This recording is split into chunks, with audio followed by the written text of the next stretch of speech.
Poljoprivredna škola sa domom učenika Sonja Marinković u novu školsku godinu, osim sa novim učenicima, ulazi sa novim imenom. Od 1. septembra poneće ime blagopočivšeg patrijarha Pavla. Prošlo je neke strukture školske, a to su Savet roditelja, nastavničko veće, školski odbor, a evo pohvalit ću se između ostaloga, to je da u jednom kratkom roku, na osnovu našeg zahteva, eparhija Braničevska, na čelu sa našim vladikom, poslala je dopis Sinodu pravoslavne crkve i prošlog petka nam je stigao dopis sa blagoslovom Sinoda pravoslavne crkve da možemo da nosimo ime patrijarha Pavla. Od 1. septembra nadam se da ćemo da sprovedemo sve to što moramo, znači moramo da pošaljemo na zahtev ministarstvu, da će oni to da nam odobre i da od 1. septembra škola će se zvati Srednja škola sa domom učenika patrijarha Pavla. U planu je da za dan škole 10. oktobra bude otkrivena i bista patrijarha Pavla u krugu škole. Da u narednu školsku godinu, ne kalendarsku, nego školsku godinu, ne samo uđemo sa novim imenom, nego da imamo neki nov elan, da pokrenemo na neke nove priče, da privučemo što više dece, jer reći jednu stvar, to je da dosta smo povezani sa našom eparhijom, negde mnogi to ne znaju između ostalog.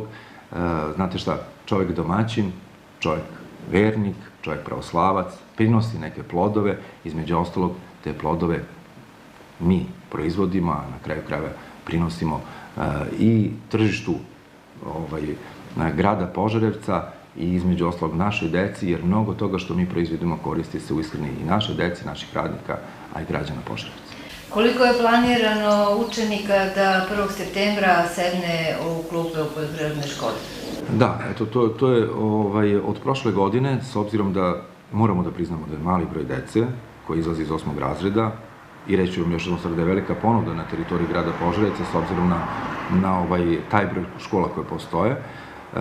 Mi smo planirali i odobreno nam je 4 odeljenja, od toga 3 četvorogodišnjeg obrazovnog profila, poljoprivredni tehničar, veterinarski tehničar, prehrambeni tehničar. Imamo jedno kombinovano odeljenje, to su 3-godišnji obrazovni profil, pekar-mesar. I ove godine biće stavljen akcenat na dualno obrazovanje. Juče je bio sajam regionalne privredne komore, to moram da vam kažem, i učestvovali smo kao jedna od 3 škola, zato što već imamo po dualu sa kompanijom Bambi 3. godina, to je prehrambeni tehničar, a ove godine to je preduzeće braća Stanković ili pekar Razbegaljica koji imaju ovde, koji imaju svoje pogone. Oni su se akreditovali i upisat ćemo tih 15 pekara, 5 pekara po dualu.